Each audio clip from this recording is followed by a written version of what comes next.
قد افلح من تزکا وذکر اسم ربہ فصلی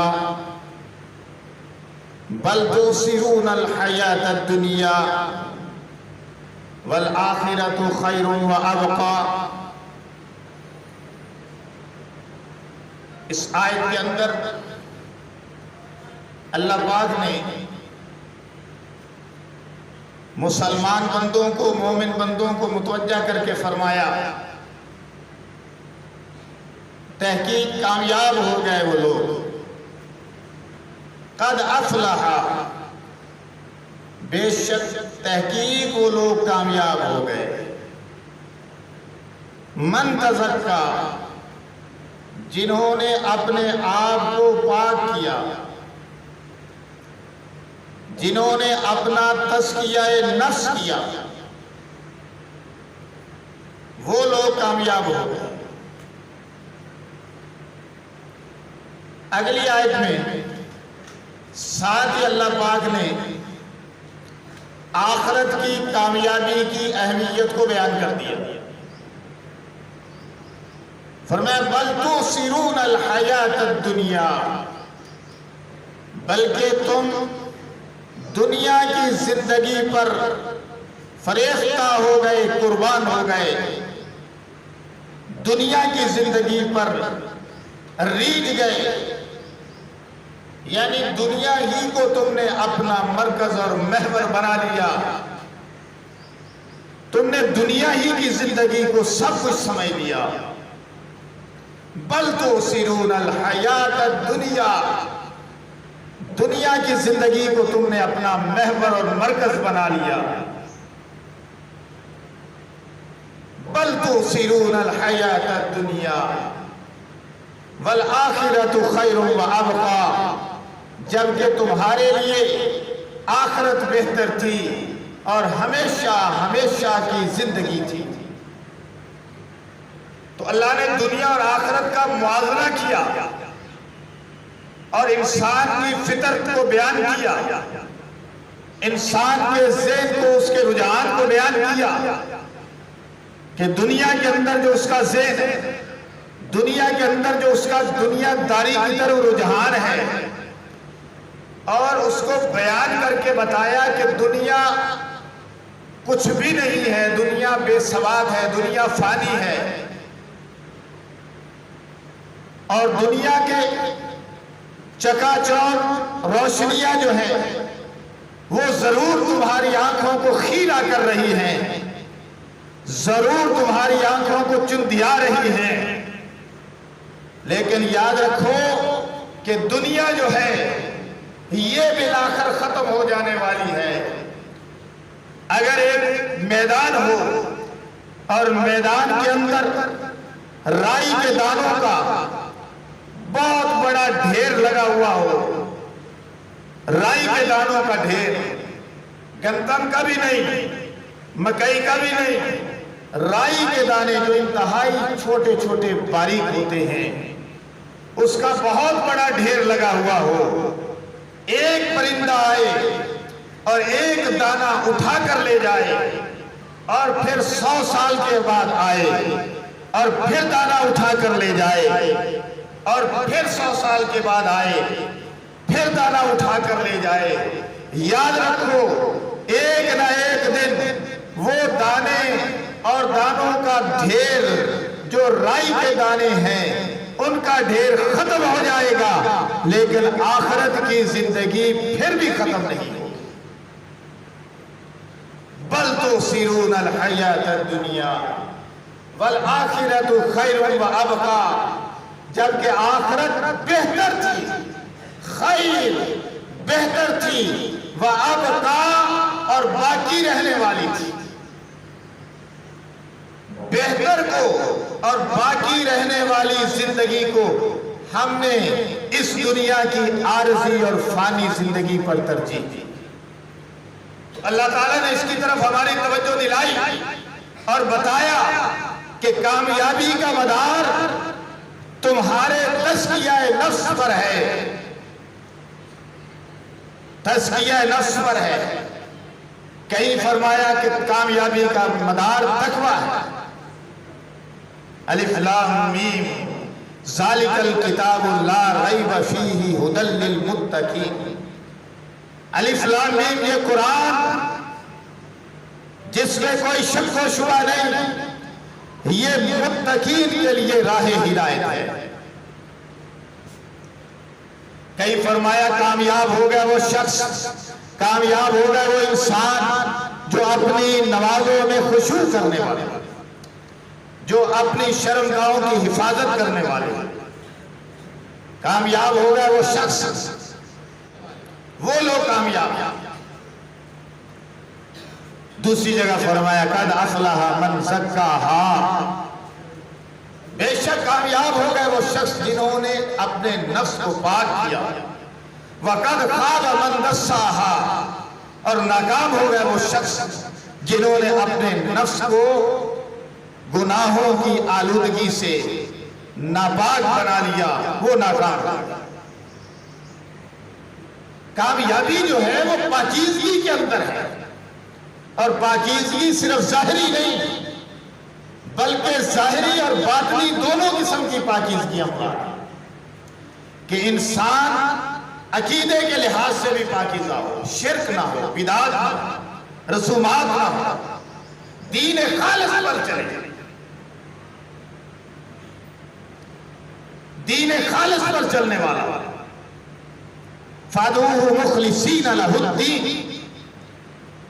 دین خالص کو اپنا مدعا اور محور بنائے زندگی۔ اگر انسان دین پر تو چلتا نہیں اور باقی سارے جہاں کے رسم و رواج اس کی زندگی میں شرائط کیے ہوئے ہیں تو پھر یہ کامیابی نہیں ہے۔ اور روزوں کا بھی اثر یہی بتایا نا، آپ غور کریں، آیت کی طرف میں آپ کی توجہ دلاتا ہوں، سنیے ذرا۔ فرمایا یا ایھا الذین آمنوا کتب علیکم الصیام کما کتب علی الذین من قبلکم لعلکم تتقون۔ اے ایمان والو، تم پر روزے فرض کیے گئے جس طرح کے تم سے پہلی امتوں پر فرض کیے گئے تھے۔ روزے فرض کیے گئے جس طرح کے تم سے پہلی امتوں پر فرض کیے گئے، یعنی روزہ صرف اور صرف امت محمدیہ پر ہی نہیں بلکہ سابقہ تمام امتوں پر روزہ فرض تھا۔ گوشت کی ٹائمنگ علیحدہ تھا، لیکن روزہ روزہ تھا کہ کچھ وقت کے لیے جو اللہ نے مقرر کیا ہے اس میں اپنی خواہشات کو ایک طرف رکھ دینا ہے، بھوک اور پیاس کو برداشت کرنا ہے، حتیٰ کہ کتابیں جو انبیاء کو عطا ہوئی، تورات عطا ہوئی، انجیل عطا ہوئی، زبور عطا ہوئی، تو اس سے پہلے اللہ نے انبیاء کو روزے رکھوائے۔ عیسیٰ علیہ السلام سے فرمایا روزے رکھو، میں آپ کو انجیل عطا کروں گا۔ موسیٰ علیہ السلام سے فرمایا کوہ طور پہ آ کے روزے رکھو، میں تورات عطا کروں گا۔ اسی طرح زبور بھی، اور جب قرآن مجید فرقان حمید کی باری آئی، روزے اس وقت تو نہیں رکھوائے، لیکن 2 ہجری میں اس اہم ترین فریضے کو اور نصاب کو اللہ تعالیٰ نے بطور فرضیت کے محمد رسول اللہ صلی اللہ علیہ وسلم کی ذات اقدس پر صورت میں نازل فرمایا۔ تو عرض میں یہ کرنا چاہتا تھا، یا ایھا الذین آمنوا کتب علیکم الصیام، اے ایمان والو روزے تم پر فرض کیے گئے، کما کتب علی الذین من قبلکم، جیسا کہ تم سے پہلی امتوں پر فرض کیے گئے تھے۔ پتہ چلا کہ روزہ ایک قدیم عبادت ہے، نماز بھی قدیم عبادت ہے، زکوٰۃ بھی قدیم عبادت ہے، یہ وہ عبادات ہیں، حتیٰ کہ حج بھی قدیم عبادت ہے۔ آدم علیہ السلام کی دنیا میں تشریف لانے کے ساتھ ہی خانہ کعبہ کے ایریے کی نشاندہی کر دی گئی تھی،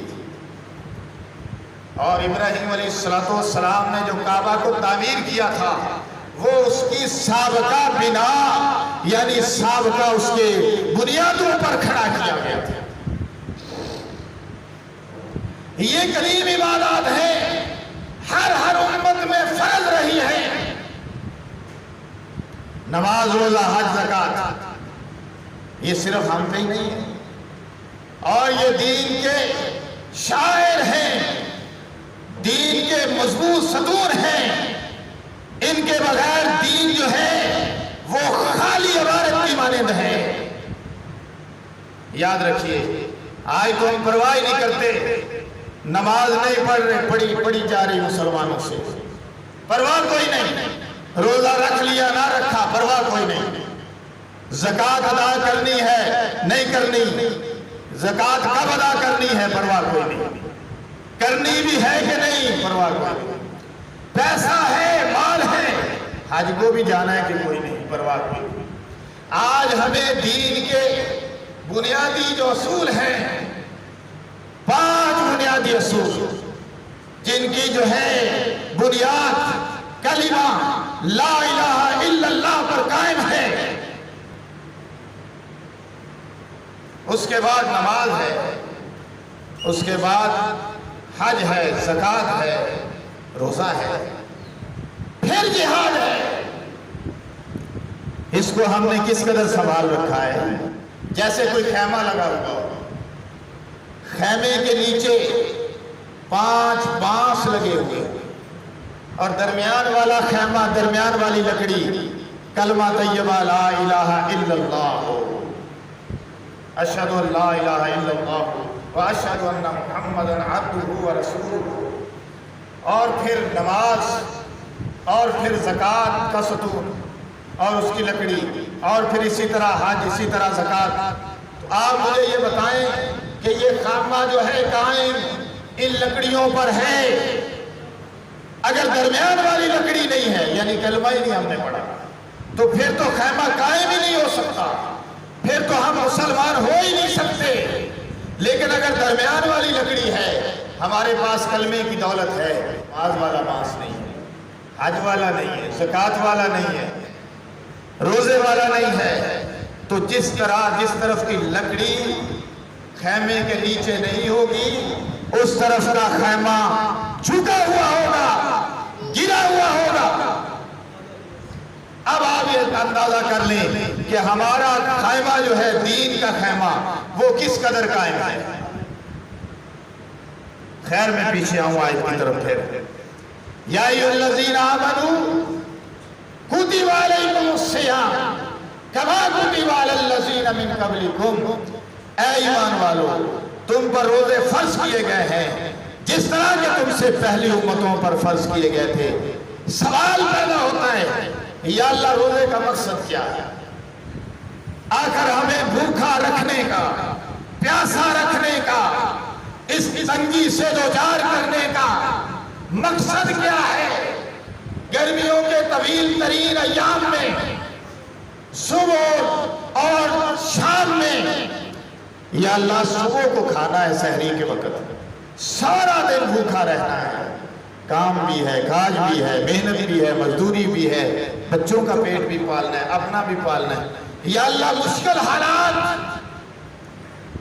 گرمی سردی کو برداشت، مشکل حالات میں ہمیں اس تکلیف سے دوچار کرنے کا آخر مقصد کیا ہے؟ سوال پیدا ہوتا ہے۔ اللہ نے فرمایا مقصد ہے لعلکم تتقون۔ مقصد کیا ہے؟ لعلکم تتقون۔ میں بڑے دلوں ہو کے گلاں کر رہے ہیں، بھی وہ گلاں جڑی سمجھ آ جائے سانو دین دی، سانو تو پتہ ہی کوئی نہیں، سانو تو پرواہ ہی کوئی نہیں، روزے آئے نہیں پرواہ کوئی نہیں، اللہ اکبر اذان ہو رہی پرواہ کوئی نہیں۔ اسی سمجھنے ہاں کہ بس اسی جو کر رہے ہیں وہ ٹھیک کر رہے ہیں، جبکہ اسی جو کر رہے ہیں اپنی مرضی کے نال وہ غلط کر رہے ہیں، صحیح نہیں کر رہے ہیں۔ اسی پیٹ کو سب کچھ سمجھے آئے، سب کچھ پیٹ نہیں، یہ ضرورت ہے، سب کچھ مالک خالق رازق کا حکم ہے۔ اسی بیٹ میں سب کچھ سمجھے، روزے آئے پرواہ کوئی نہیں، اذان ہوئی یہ مسجد نہیں آئے پرواہ کوئی نہیں، ذکر دی پرواہ کوئی نہیں، قرآن باریاں جو بند پہ تلاوت کوئی نہیں، پرواہ کوئی نہیں، یہ ساری مسلمانی ہے، پرواہ کیوں نہیں؟ کیسے کہنے ہیں بس اے جہاں مٹھا اگلا کہیں مٹھا، ہم نے اس دنیا کو سب کوئی سمجھ لیا، بل تؤثرون الحیات الدنیا، اللہ نے فرمایا تم نے دنیا ہی کی زندگی کو سب کچھ سمجھ لیا، اسی پر قربان ہو گئے ہو، اسی پر ریچ گئے ہو، والآخرۃ خیر وابقیٰ، جبکہ آخرت جو تھی وہ بہتر تھی اور باقی رہنے والی تھی۔ کوئی سمجھ آئی گا؟ یہ میں نہیں کہہ رہا، میرا اور آپ کا خالق فرما رہا ہے کہ تم نے دنیا کی زندگی کو سب کچھ سمجھا ہے، جبکہ سب کچھ تو آخرت کی زندگی تھی۔ کیوں؟ وہ آئے پھر میری لعلکم تتقون سے بات پھر شروع کرنی ہے میں نے، کیوں دنیا کی زندگی کیوں نہیں، آخرت کی زندگی کیوں؟ فرمایا اس لیے کہ دنیا کی زندگی فانی ہے، دنیا کی نعمتیں فانی ہیں، دنیا کی سہولت فانی ہے، دنیا کا حسن فانی ہے، دنیا کے ثواب نہیں ہے، دنیا کی جو ہے نعمتیں فانی ہے، دنیا کی جوانی فانی ہے، دنیا کے عہدے فانی ہیں، دنیا کے کر و فر فانی ہے، دنیا کی دولتیں فانی ہیں، دنیا کی زندگی فانی ہے، دنیا باقی رہنے والی نہیں ہے، آخرت باقی رہنے والی ہے۔ بل تؤثرون الحیات الدنیا والآخرۃ خیر وابقیٰ، بلکہ دنیا کی زندگی تو فانی تھی اور آخرت باقی رہنے والی تھی۔ تو متقین کے سلسلے میں اثر ظاہر ہوا کہ یا اللہ روزہ رکھوانے کا مقصد کیا، نماز پڑھانے کا مقصد کیا، اور اللہ اپنے قانون کو نازل کرنے کا مقصد کیا۔ ہمیں آزاد پیدا کیا ہوتا، ہم اپنی مرضی سے زندگی گزارتے، یا اللہ تو نے تو ہمیں باؤنڈ کر دیا، ایک باؤنڈری لائن لگا دی کہ ادھر نہیں جانا، ادھر جانا ہے۔ یا اللہ کیا مقصد ہے؟ فرمایا مقصد ہے کہ تم تقوی والے بن جاؤ اور اس کے نتیجے میں تمہیں میں ہمیشہ ہمیشہ کی کامیابیاں عطا کر سکتا، میری مرضی کی زندگی گزارو۔ اللہ فرماتے ہیں میری مرضی کی، ہم اپنی مرضی کی زندگی گزارنا چاہتے ہیں، جبکہ اللہ فرما رہے میری مرضی کی زندگی گزارو۔ اب مجھے یہ بتاؤ کہ ہماری اپنی مرضی کی زندگی بہتر ہے کہ وہ زندگی گزارے جو رب چاہیے ہے، اللہ کی مرضی کی زندگی ہے وہ بہتر ہے؟ اپنی زندگی میں اپنی مرضی کی زندگی میں کامیابی نہیں، لیکن رب چاہیے زندگی میں کامیابی ہے۔ حدیث کا مفہوم آپ کو سناؤ، حدیث قدسی کا مفہوم بیان کروں، دوسری پڑھنے کا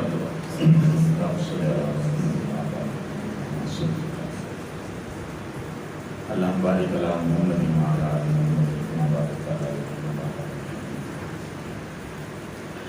تمہیں بھوکا پیاسا رکھنے کا مجھے کیا ہے کہ میں تمہیں بھوکا پیاسا رکھوں، اللہ فرماتا،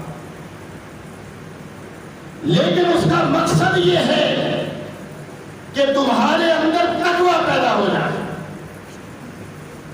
یا ایھا الذین آمنوا کتب علیکم الصیام کما کتب علی الذین من قبلکم لعلکم تتقون، تاکہ تم تقوی والے بن جاؤ۔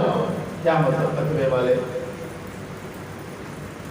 آپ تقوی والے تو نہیں بن گئے، آپ تقیے والے بن جانے ہیں، چل پیار سے سو گیا کوئی پرواہ نہیں، تقوی والے بن جاؤ، یعنی تم پرہیزگار بن جاؤ، یعنی خدا سے ڈرنے والے بن جاؤ، یعنی برائیوں سے بچنے والے بن جاؤ، یعنی احساس تمہارے دل کے اندر آ جائے، رشتہ داروں کا احساس آ جائے، غریبوں کا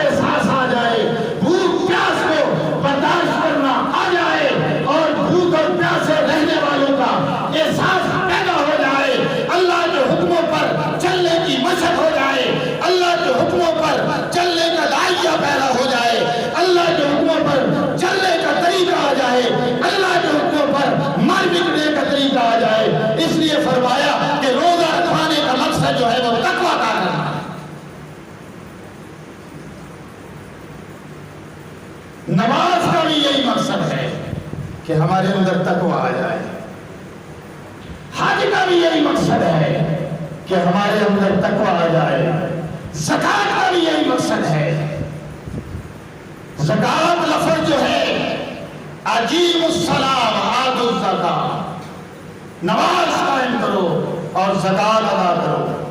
زکوٰۃ لفظ جو ہے اس کا معنی ہے تزکیہ، اس کا معنی ہے گناہوں سے پاک ہونا۔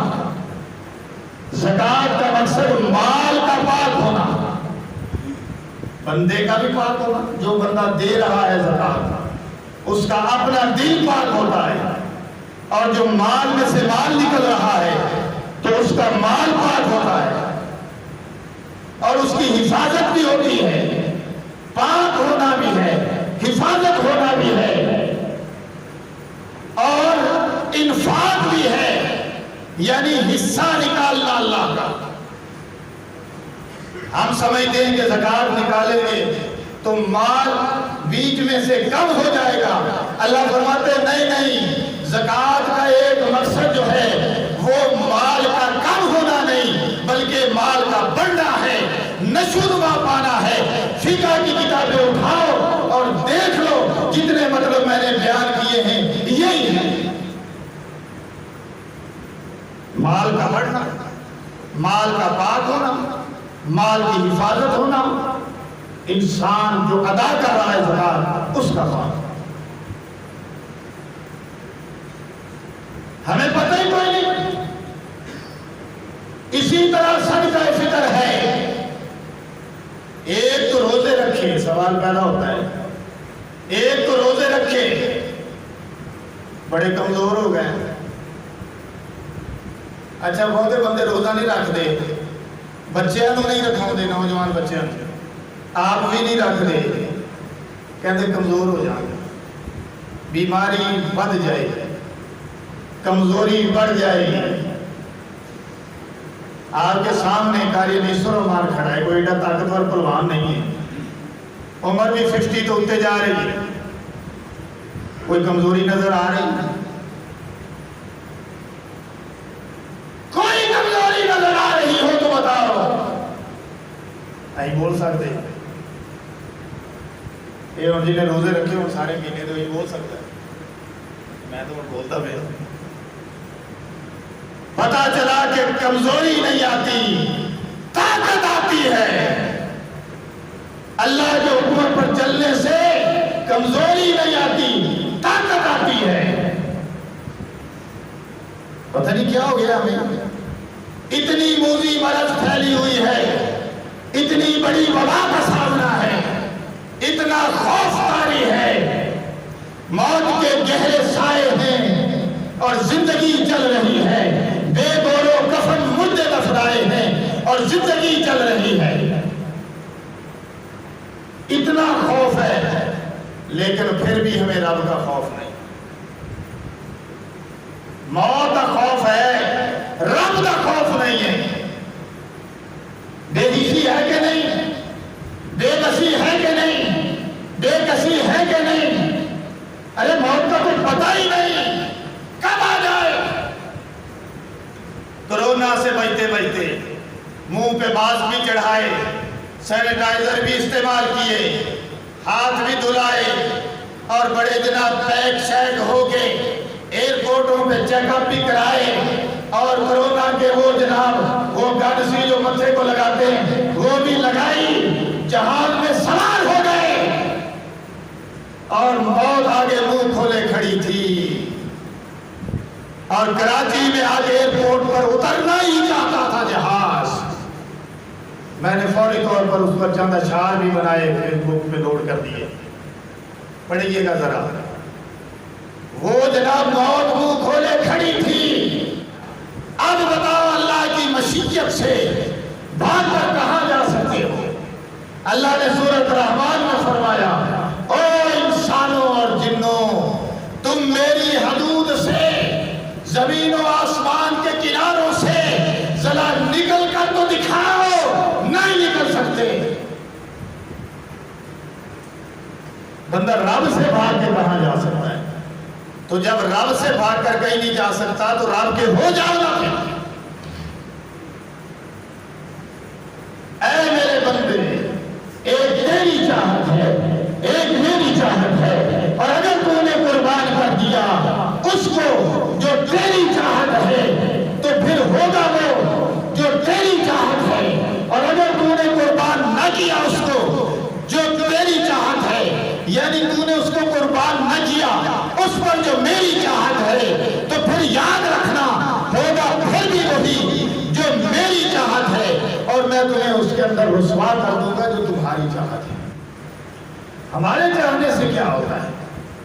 سائنس سے متاثرہ شخص، سائنس سے متاثرہ شخص وہ مسجد کو، محراب کو، ممبر کو، ممبر والوں کو، دین کے علمبرداروں کو نشانے پر رکھے ہوئے